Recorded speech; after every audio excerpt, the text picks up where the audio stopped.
A very warm welcome to the Job Skills Insight webinar organized by Skills Future Singapore. This month on Transformation and Reskilling Industry Series, we talk about digitalizing your business towards sustainability. I am Kelly from the Skills Development Division at Skills Future Singapore, and I'll be your MC this morning. Together with me are my colleagues, Glenn and Nicole. We have people from different enterprises, institutes of higher education, individuals, and fellow colleagues joining us today. Now, SSG aims to provide all Singaporeans with the opportunities for lifelong learning.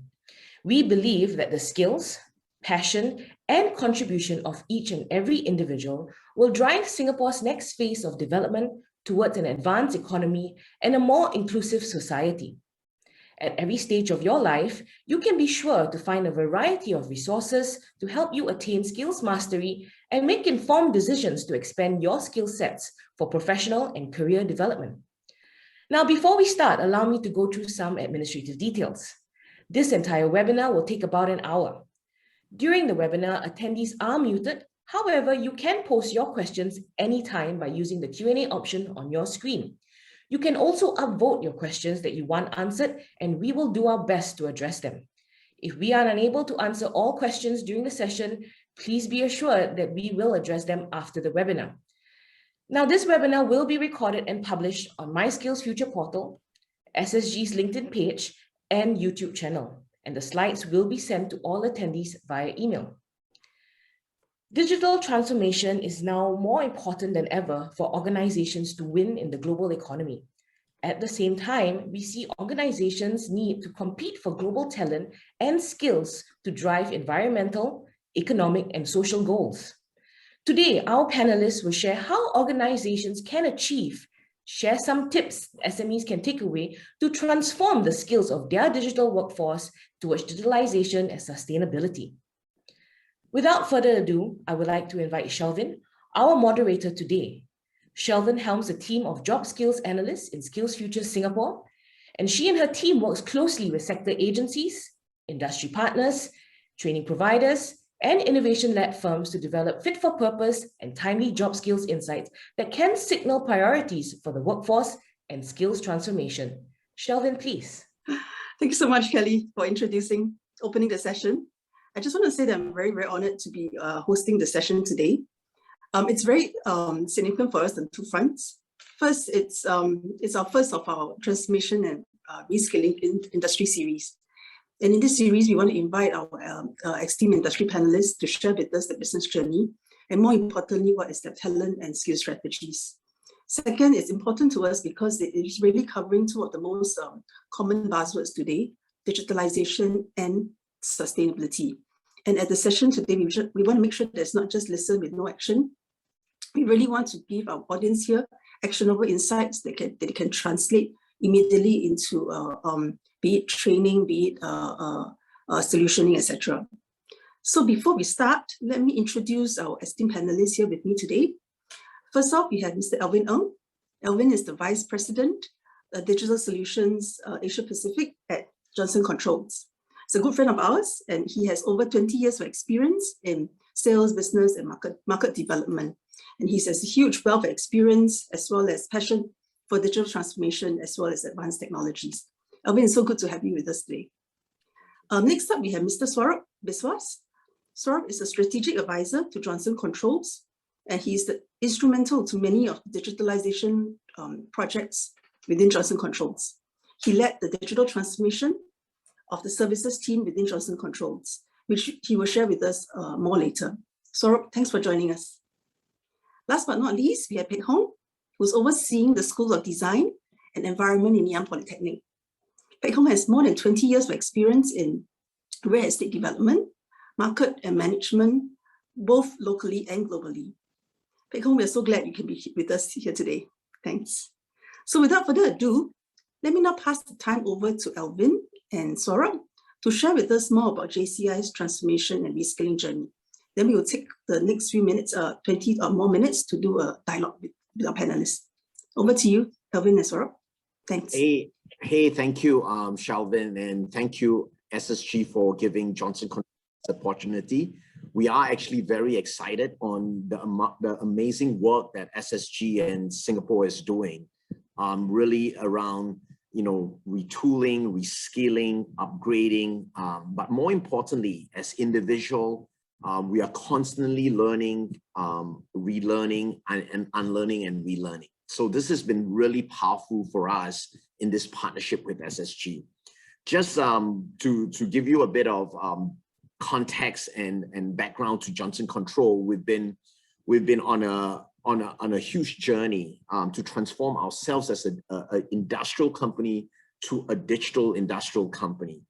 And in the midst of transformation, we begin to realize that talent and skill is extremely critical, and that if we want to begin to work jointly with our customers, especially in the built environment space, we ourselves have to create that playbook. We ourselves have to create that blueprint. So let me just quickly give you a bit of background on Johnson Control. Next slide, please. Johnson Control is a 135-year-old company, and we are walking into 136 years this year. And we invented the thermostat, and so this was 135 years ago with Warren Johnson. And over the years, we have grown to be one of the largest, if not the largest, building technology portfolio company.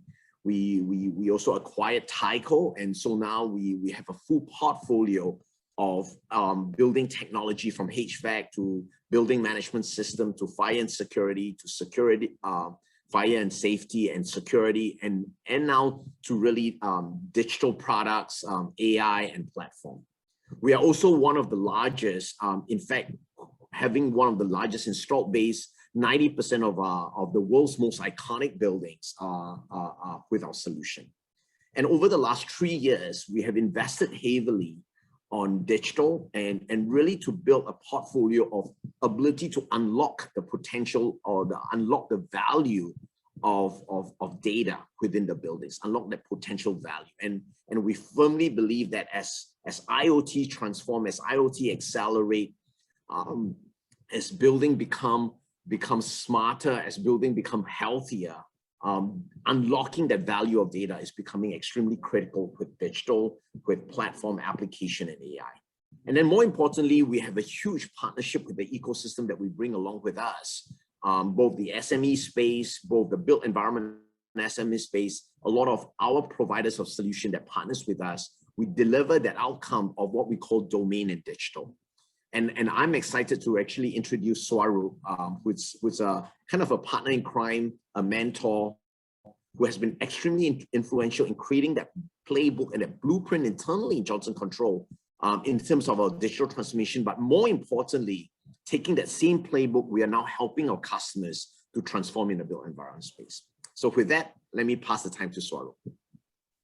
Thank you, Alvin, and good morning to everyone. Let me try and explain to you a real example of how Johnson Controls has taken the digital journey internally, and then eventually how we are bringing it to our customers. So as Alvin mentioned, right, Johnson Controls provides technology to create healthy, safe and secure buildings. So when a building gets newly constructed, we install those technologies, and when the building gets occupied, it gets into an operation mode, where we get into the service phase, where we serve the assets that we have installed for our customers. So I'm going to talk through you an example of how we are taking a digital transformation journey, and there are 2 or 3 elements to it. One is really to change the skill set of our frontline teams. The second one is technology adoption and how we approach the adoption of technology. And the most important thing is how do you bring that value to our customers. So really, if you look at any building or any commercial building that is used in occupation and operations, there are a few outcomes. It's people talk about it should be an efficient building, it should have low operating cost, it should have necessary technologies to improve the occupants' well-being and comfort. So from a Johnson Controls perspective, the people who actually, or the work groups that actually provide this operational support to our customers, which are the facility owners, are really 3 work groups. Starting with the back office service administrators, the service supervisors, and the service technicians. And through the maintenance work and through the scheduled work that they do, they basically ensure that the performance of the buildings are kept as per the existing standard. So as we embarked on the digital journey, we realized that to be able to transform the experience of our customers, we have to internally move ourselves to a new skill sets leveraging technology. And that is basically what I'm going to talk about, how we went ahead and did that in the next couple of slides.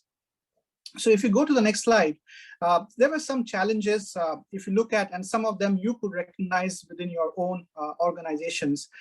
From the administrator's perspective, we realized that within the country and between multiple countries, there was huge variation in terms of what they're supposed to do. The roles were not clear. We also found that the roles were directly kind of proportional to the skill level. So whoever was skilled got more responsibility, who were less skilled.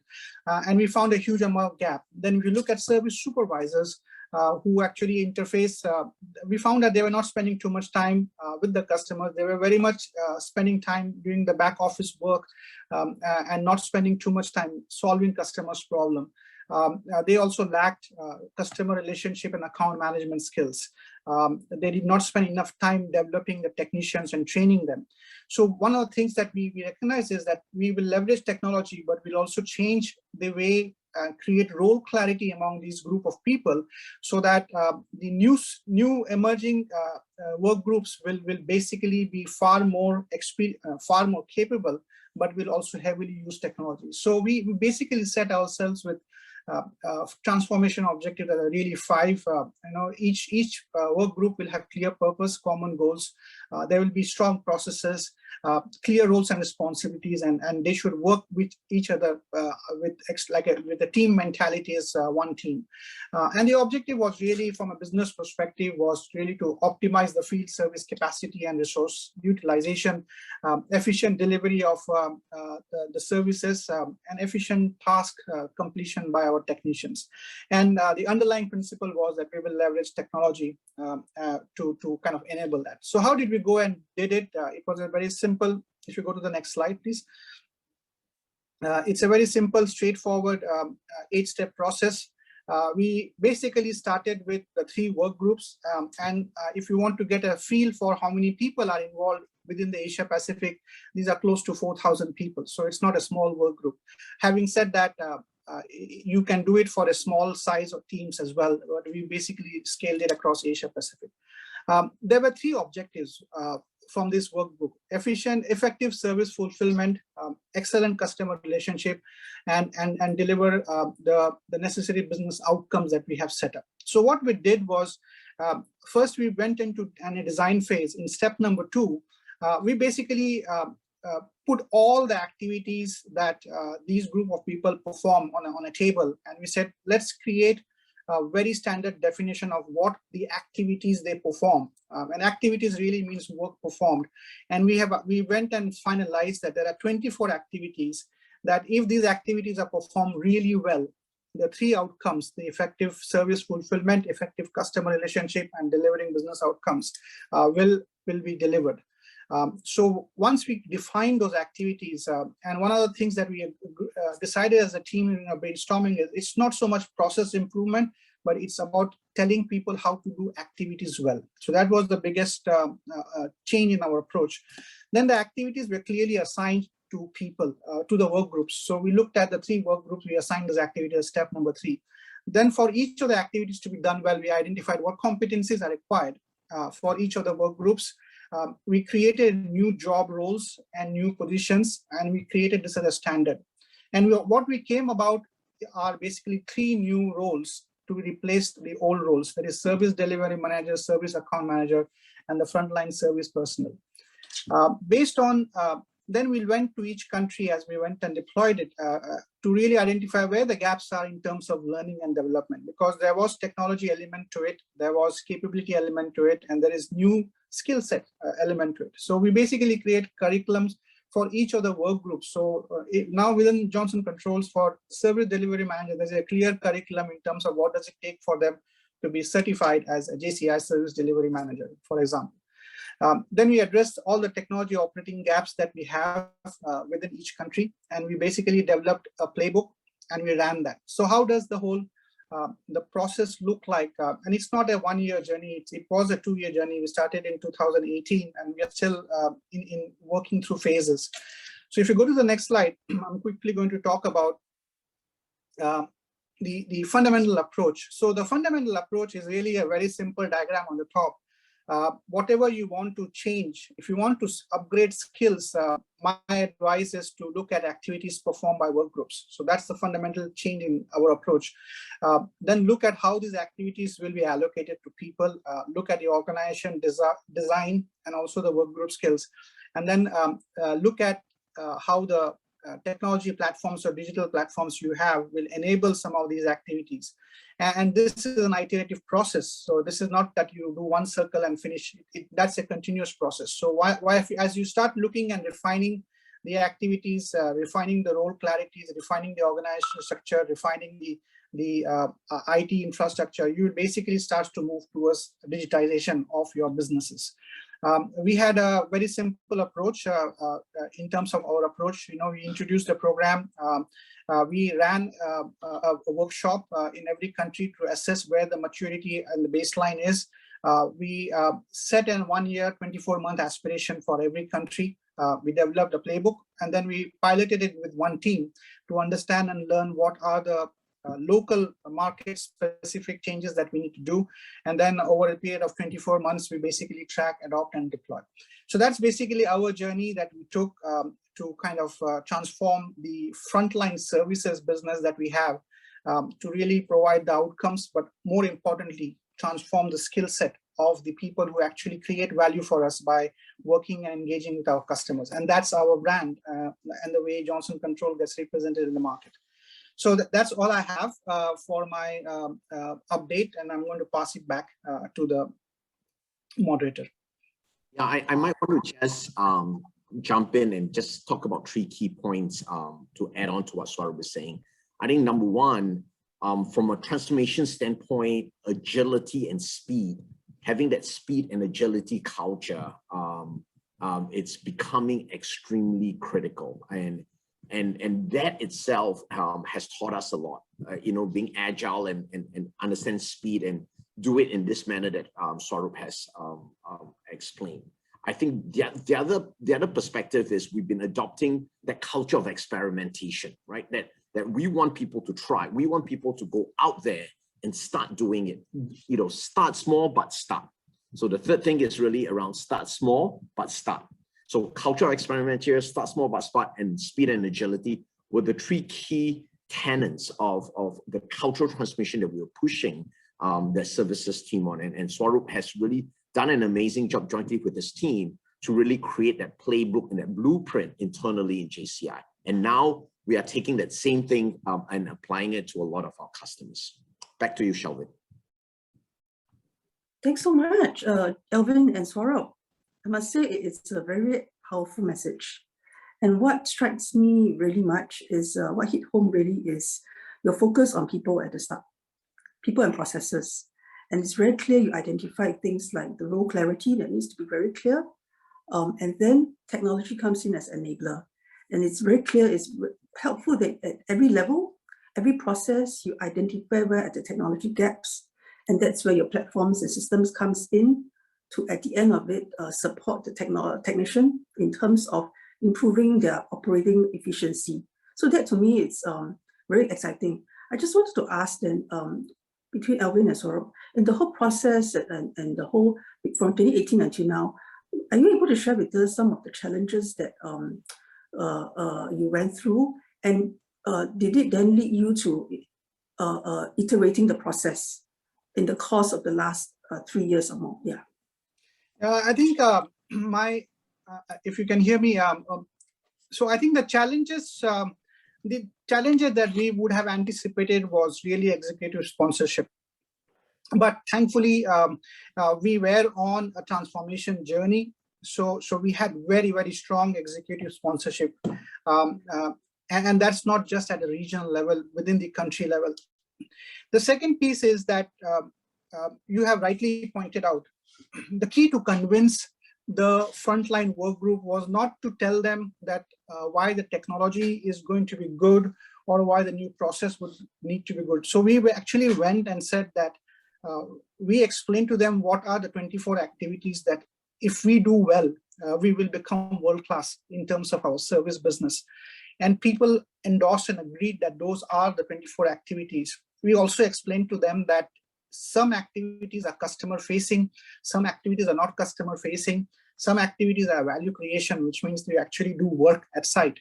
And we explained to them how we are looking at these activities and how they interplay with each other. So the whole buy-in process was around agreement of what world-class looks like and how does the activities drive the outcomes that we have identified. Once that buy-in was there, we began to look at who are the work groups we had who are actually supposed to do, and whether or not they have a clarity that they are supposed to do these kind of activities. And that was a self-discovery piece that we never prescribed. They basically discovered saying, you know what, out of this 24, we probably do maybe 7 really well, rest we kind of do somewhat. And we have an opportunity to improve that, but we know that we might not be able to do it in 1 year. It could require a 2-year journey for us. So where are the priorities? So we help. So everything was designed, the whole playbook and the approach was actually designed by the stakeholder or the countries who were adopting it. And then they went on and they made their own and kind of deployed it. So stakeholder buy-in, trying not to push technology, but really explain how work will be done differently and how it will create value, and also their own success. That is more important than digitization for the sake of showing that we have more technology to do it. So that was basically the key approaches that we take. And like I said, the journey is not over. The team is still working through that journey.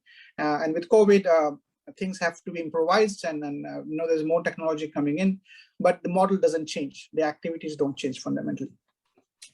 Alvin, you want to add? Yeah. I would say 3 things, right? Number one, just on top of what Swarup was saying. Number one, define the signals of progress and success.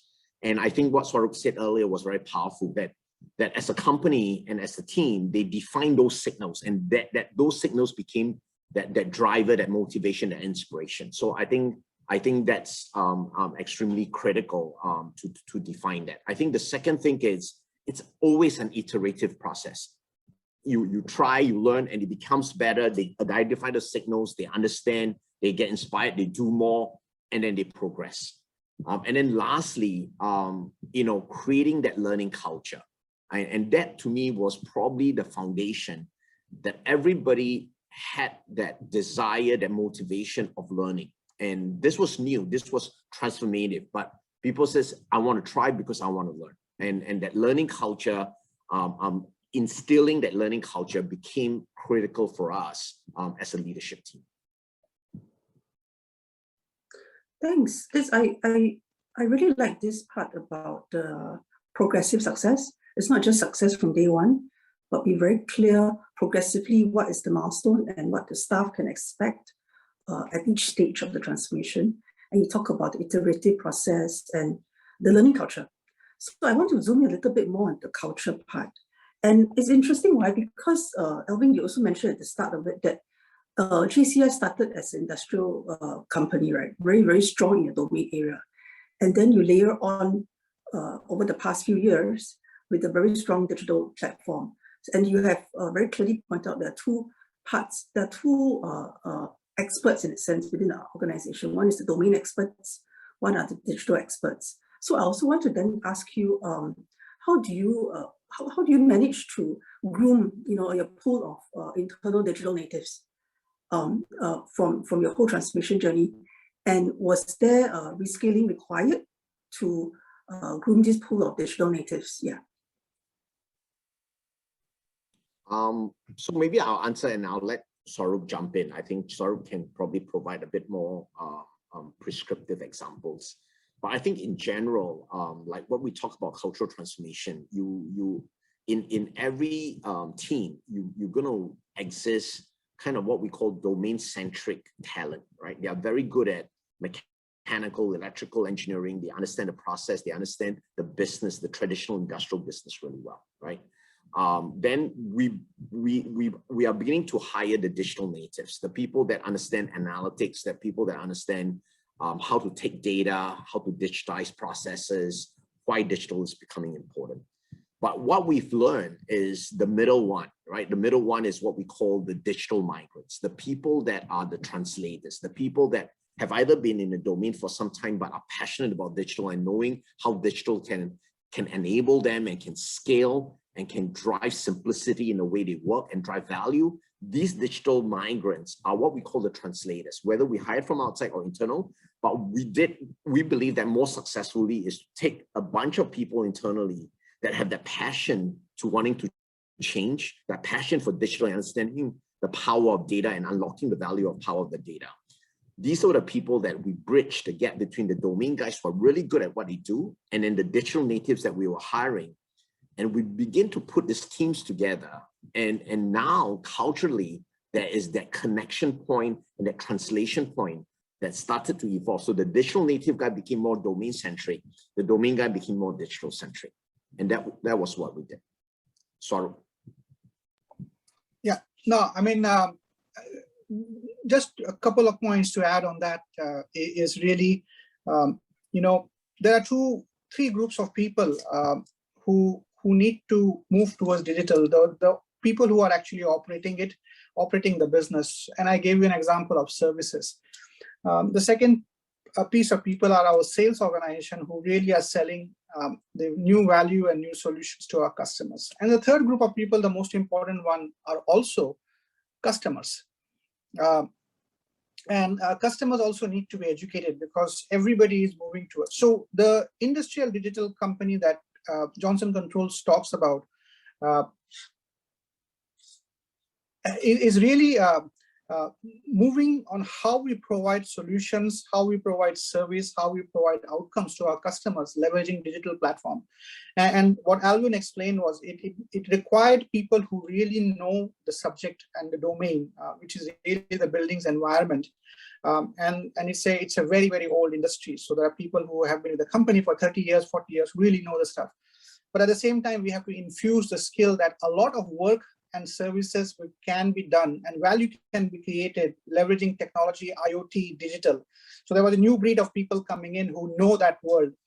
We figured out that you got to start with identifying the middle group of people who are passionate about learning the digital but really understand the domain well, and really partnering them with this new breed of digital players we have, and then slowly create a pool of people. So it has to be very purposeful when you develop a team and capability, that the group of people who understand the domain and also understand technology and digital, the strategy to build that up needs to be a well-defined strategy, and you got to be relentlessly executing on that. And that's where we are at our journey. And I think that's Alvin is doing a wonderful job in Asia to build that capability.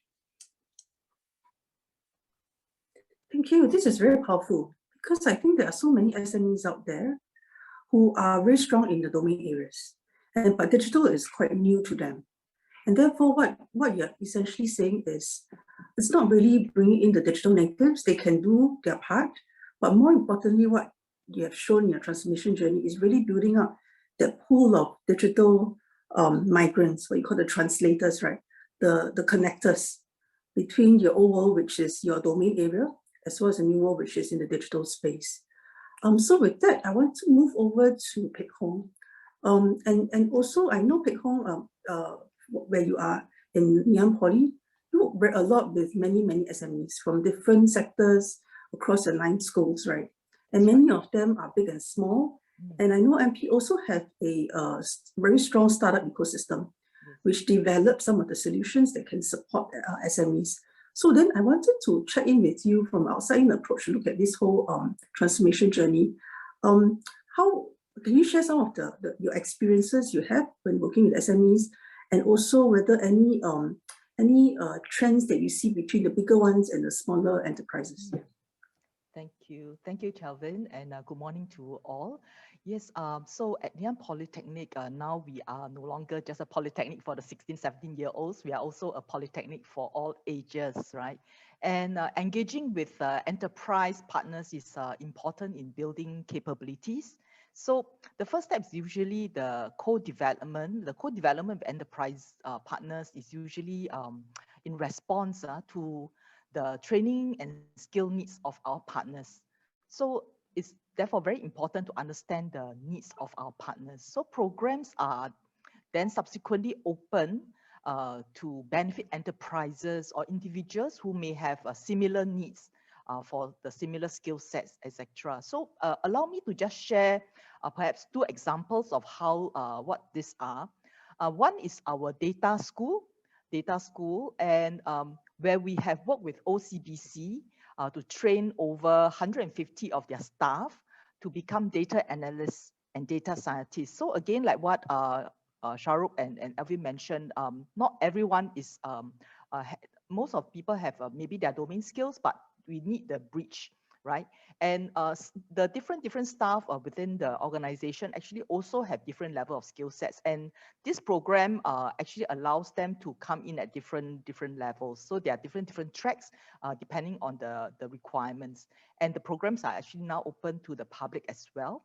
And another example that I'd like to share again regarding collaboration with our partners is the digital reboot, which was conceived as a suite of courses to allow small and medium enterprises, the SMEs in Singapore, to receive targeted help to deepen their digital capabilities. And the program offers digital resources, tools, and training in different key tracks of digitalization on ground implementation support, including process automation, etc., at the workplace. And this is actually done in collaboration with the NTUC Learning Hub, NTUC, USME, and also UOB Bank. And the program has actually received the first intake of learners from early October 2020, and it has proven well received such that we are introducing more courses will be added. And maybe just elaborate a little bit more now specific to the built environment, right? So specific to the built environment, we also have a suite of courses under the urban solutions. For example, our full qualification programs in facility management, in sustainable FM.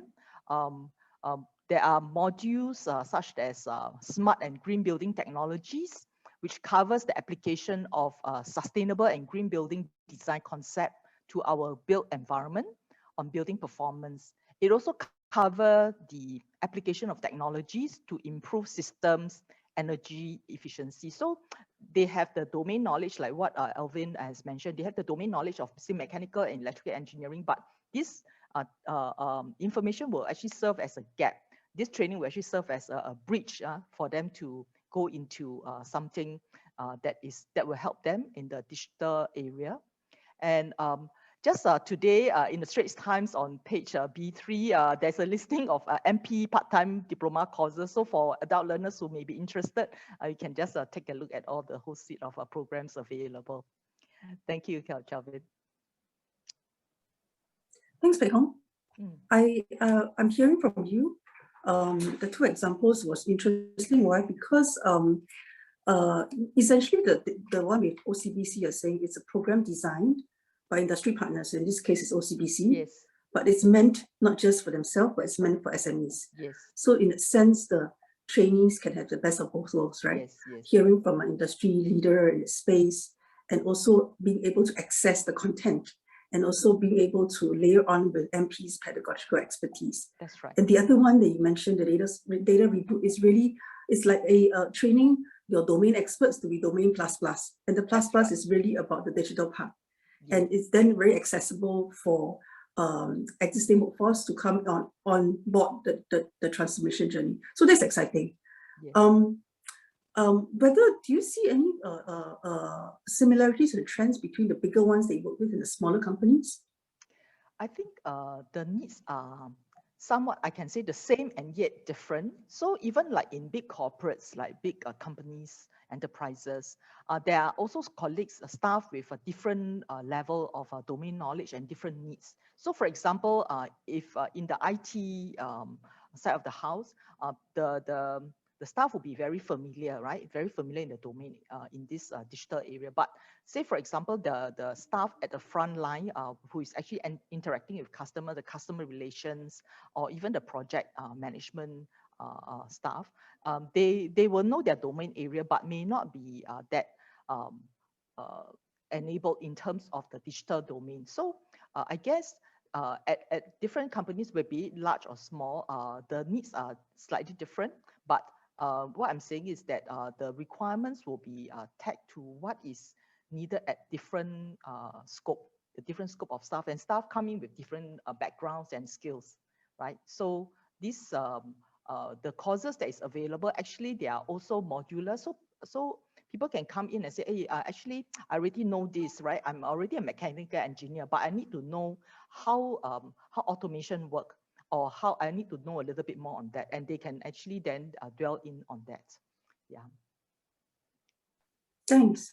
So that means the scope differs, be it whether is it a larger scope or smaller scope, but you're hearing that the needs are quite similar. Yes. There are certain stages that they will have to go through naturally. Yes, that's right. Sorry. Ken, thanks so much, Peck Hong. Can I just go, maybe swing a little bit of the conversation over to the sustainability part, using digital solutions to support companies in the sustainability front, right? And I want to pick brains of Alvin and Swarup as well first, right?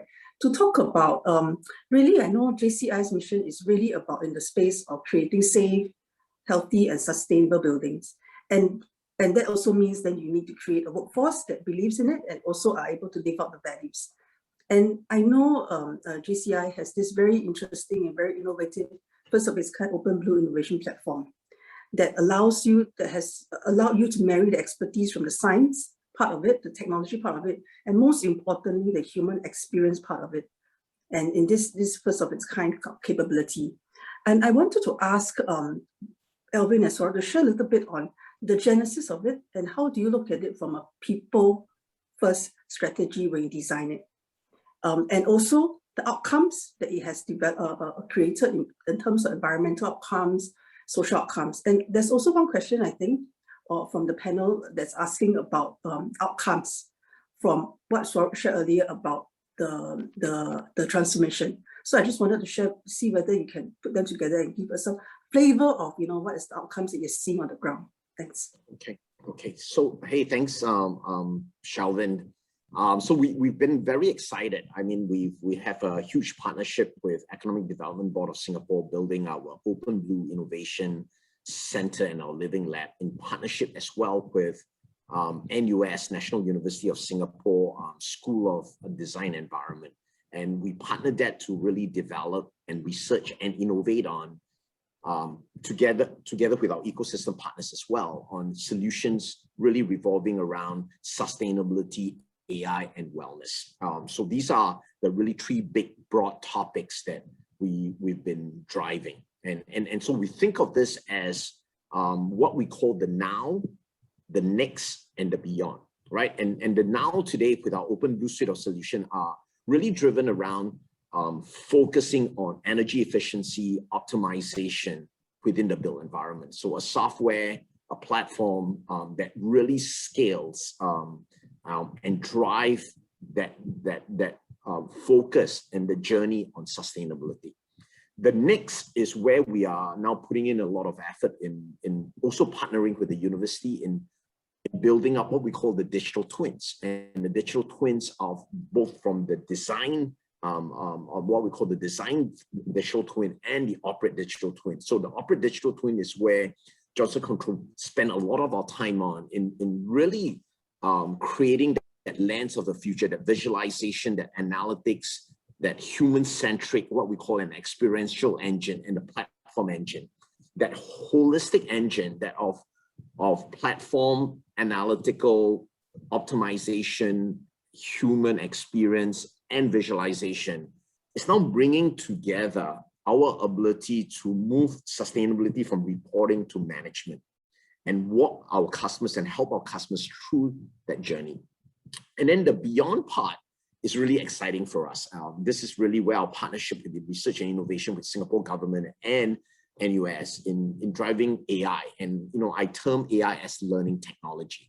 So as we walk the journey of where we are today in what we call smart and green building, can smart and green building become buildings that are not just smarter, but super low energy or net zero or very focused around that area.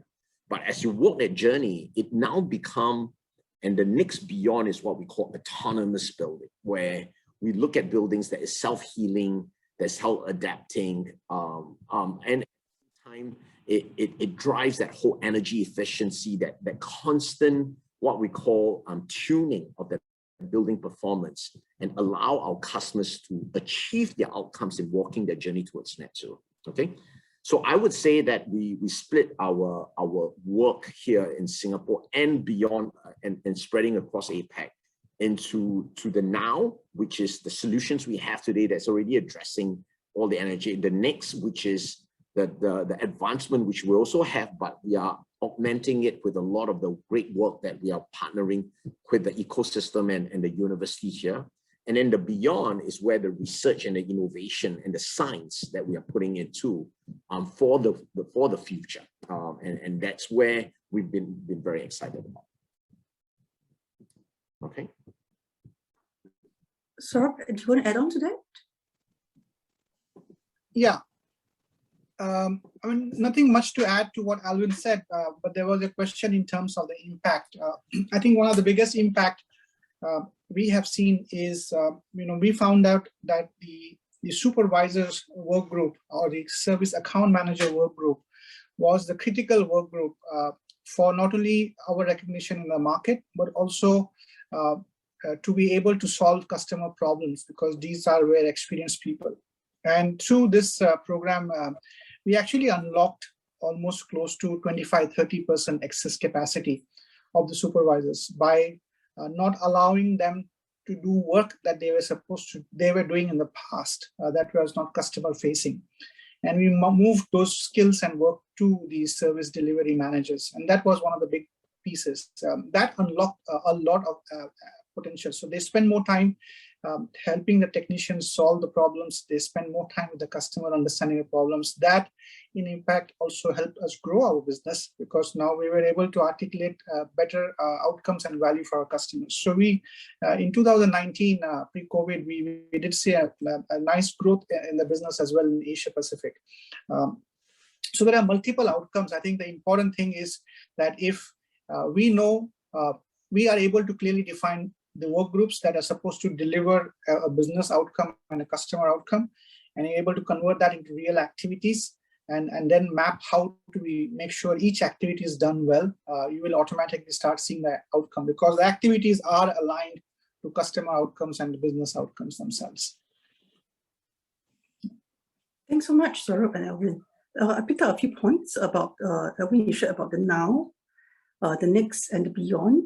Now really is looking at energy management, and sorry, we mentioned the journey, using digitalization to reach the now state is really looking at the key stakeholders, right? And you rightly pointed out it was the supervisor groups, and how you then equip them to move over to service delivery managers, and focusing very much on what is important to them, both from the process and the skills perspective, right?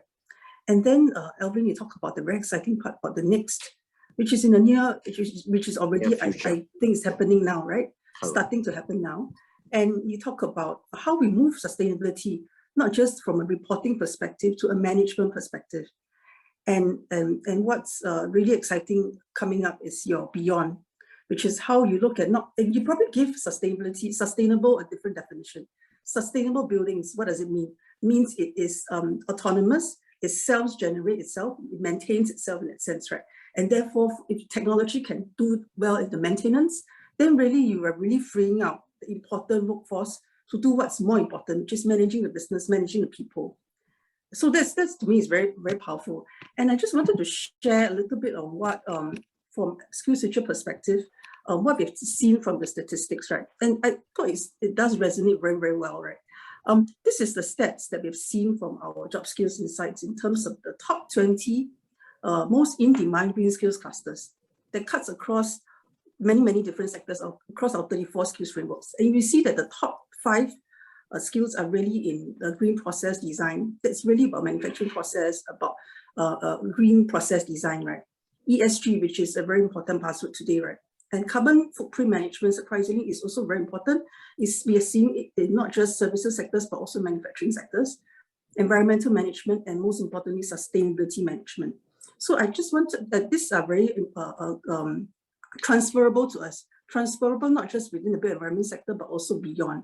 And maybe I just flash one more slide, which is the next slide.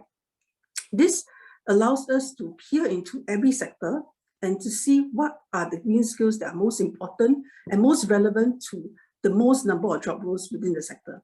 And we see that for built environment, we see things like design for manufacturing assembly. Just when we talk about the green process design, for example, design for maintainability, green building strategy, which very much is in line with what Alvin shared about the sustainable buildings, right?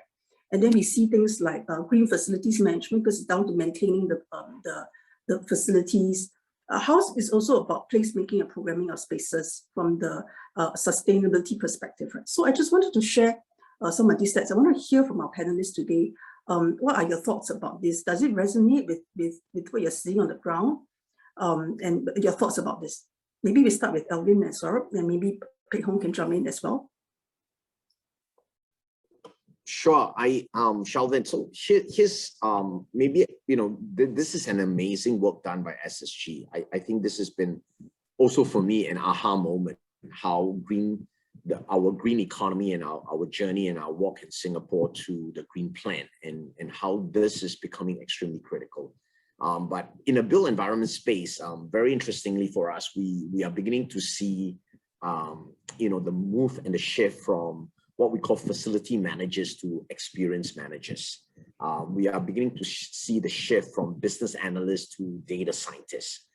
We are beginning to see, the shift from, just thinking about energy to sustainability program managers, to thinking about wellness program managers, right, of healthy buildings and all that. So we are beginning to see that customers are now with the acceleration as a result of the pandemic scenario and the acceleration of digitalization, the realization of how critical and sustainability is in being important. And so for us, as we kind of look at talent, we define the term, what we call resilience, right? So if we look at talent that can help us to help our customers through the outcome of resilience, and resilience equate to us digital transformation, sustainability, and experience. So if you have talent in the world of digital transformation, you have talent in the world of sustainability, you have talent in the world of experience where it's more human-centric design related and all that. That 3 big broad categories form the concept of resilience for us. And so if you ask us JCI right now, we are on a very aggressive path to continuously reskill, retool, but more, unlearn and relearn this whole area. But more importantly, as we acquire talent, we are looking at these 3 broad categories of talent that has understanding in digital transformation, understanding in sustainability, and understanding in experience, which is around that human-centric perspective. Yeah, no, I think Alvin said it all right. There are, when you talk about sustainability, I think every industry has its own perspective on what's the most important parameter.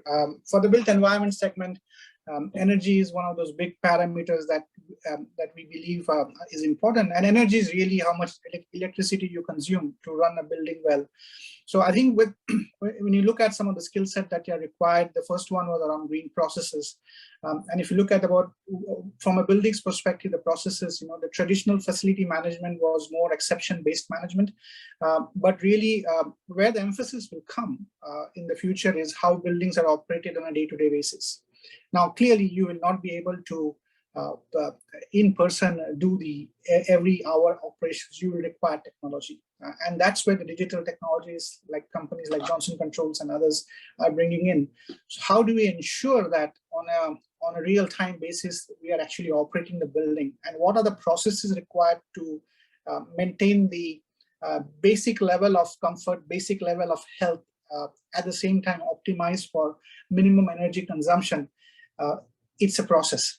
It's not a product. It's not that you install, right? So that piece will start to drive in the built environment space. And I'm quite certain that if you start looking at pollution, if you start looking at all the other parameters, different industry will call it as the most important driver. From a built environment perspective, it's really around health and the efficiency of how buildings are actually run. Because of COVID, the health has become very important, the indoor air quality, but there is compromise between how energy is used to build those inside conditions. So yeah, I mean, it's an exciting area now, and I think, like Alvin said, SSG team has done a wonderful job kind of laying it out. It now puts things in perspective on where we should be focusing on, and how do we even communicate and educate our customers, right, from this perspective. So you want to jump in with what you're doing with JCI on the front as well?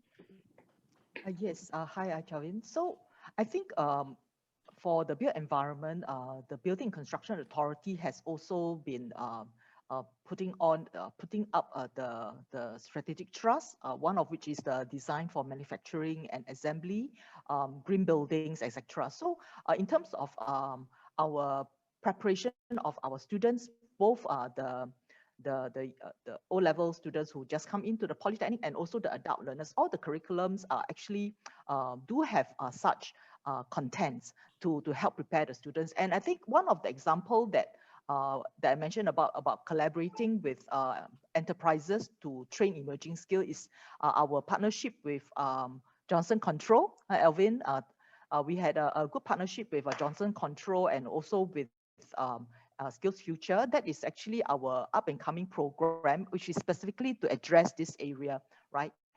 This is a SG United Mid-Career Pathway Program, and the course aims to, for mid-careerists, it aims to bridge the gap in the facility management industry by leveraging on the digital knowledge to build smart FM skills. So in some way, it's actually addressing some of these areas, and also the program will be up very soon, titled Digital Transformation in the Built Environment. And this is a 6-month program, which includes, very importantly, the attachment to companies. And we look forward to participants who may be interested to register interest with Johnson Controls of the MP. And yeah, this program will be up very soon. Yeah, so I thought I'd just like to give a shout out on that as well. Yeah, and we are really excited, and Yes. thank you for your support.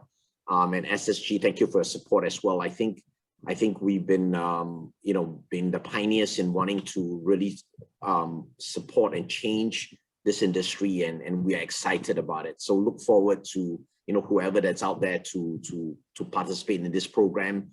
We should be opening up this program very, very soon. So watch out for the announcement, and look forward to really interacting with these people who are reskilling and retooling to fit the whole green economy of the future. Thank you. I was personally involved, I think, in some of the earlier discussions. So I'm very, very excited, if you ask me. I can't wait to see it coming out. And I think that's the way to go, in bringing in the expertise that Johnson Control already has. And it's in a way tried and tested, because you are living the program daily yourself, right? And you have to train your own people through it. At the same time, trainees get the pedagogical expertise that MP has, that layers on and ensures that the skill sets are not just within JCI, the skill sets are transferable across the sector. And these are in line with some of the most emerging skills and most in-demand skills that the sector is requiring. And not just that, many of these skills are transferable, not just within built environment, but also outside of built environment into many of the other sectors. They're also looking at all these sustainable talents and resilience talents that Alvin was talking about. And the experience part comes out as well. So I'm really, really excited, and I'm really thankful that JCI is embarking on this together with Ngee Ann Polytechnic. We are just 4 minutes away from our time, so I just wanted to maybe have a round of go around of panelists to maybe give one or two most critical key takeaways or actionable points that you want to just summarize for our audience here. Maybe I start with Alvin and then Swarup and Peck Hong. Sure. I would say that, thank you again, SSG and team and Peck Hong for your amazing partnership and support. It's a big privilege and an opportunity for Johnson Controls as a company being 135-year-old. But more importantly, we are extremely focused on learning, unlearning and relearning, especially in this sector, built environment. And we if there's any one takeaway, that learning agility in every one of us, it's super critical, and it's really the foundation for our future, our personal future and the country's future. Have that learning agility because you want to learn, unlearn and relearn all the time. All right. Thank you again for giving me the opportunity to kind of speak on this. My only one point or 2 points is really for all the industry practitioners who want to go on the digital journey. Don't make it too generic, because then you will be lost, and always start with your customer and your market. Know what where the transformation is going to happen, and then really it's upskilling is really ensuring that people can do their activities when they come to work effectively. So know what those important activities are and figure out whether or not digital or technology can make those activities even better. And that's how you start your design work, but always start with the customer and the markets that you play in. Thank you. So thank you, Chelvin and SSG for this session. And then just a few words to add. I think all of us come with different levels of skills and domain knowledge, right? And emerging skills will keep emerging. You will never stop. And it is for us to keep an open mind and dare to try and venture into new areas or supplement our skills to help us be more versatile, as what Alvin and Swarup has shared, cut across skills that can be transferable. And I think for you, joining this webinar is a great start for some of us. Thank you. Thank you, Chelvin. Thanks so much. We've come to the end of our panel discussion. Maybe I just want to again thank our panelists, Alvin, Swarup, and Peck Hong. It's amazing. I personally learned a lot from this. I've been taking out notes myself, and I think the sharing that you've said is not just relevant for the built environment space. It's not just relevant for companies, even within project teams, even within SSG. I'm just thinking about our own experience as we re-roll our team people to use more analytics, to use more digital tools, to constantly reskill ourselves, because like what Peck Hong said, actually the skills are emerging every day, right? It's not like there's an end goal in mind, right? And at the same time, Swarup, what you said really hit home, because it's really about what matters to the individual doing the job on the ground, right? And everyone has a different experience. And then you really need to map out the activities that each and every staff goes through and ask then what are the technologies that can support, and how do we deliberately and intentionally create the change in the culture to happen. So I'm really honored to be here and to have host this session. And thank you so much again. With that, then I pass the time back over to Kelly. Thanks. Thank you, Chelvin. The time has passed really quickly with such engaging and insightful discussions. I have personally found what our panelists have shared to be very useful and practical to the individuals. I hope all attendees can take away some useful information and urge individuals to take up some of these support and schemes and programs that we can show later. Do join us next month for our next webinar discussion on the trends and developments in the care economy. As we bring this webinar to a close, I would like to invite you to take a 2-minute survey. Your feedback, which will be kept confidential, is very important to us and will help us improve our future webinars to serve you better. If you're interested to find out more about our initiatives that SkillsFuture has, please refer to the link to the enterprise portal for job skills on the screen. And today's webinar will be hosted on My SkillsFuture portal, SSG's LinkedIn page, and YouTube channel. The slides will be sent to you via email in the next few days. Once again, my name is Kelly, and together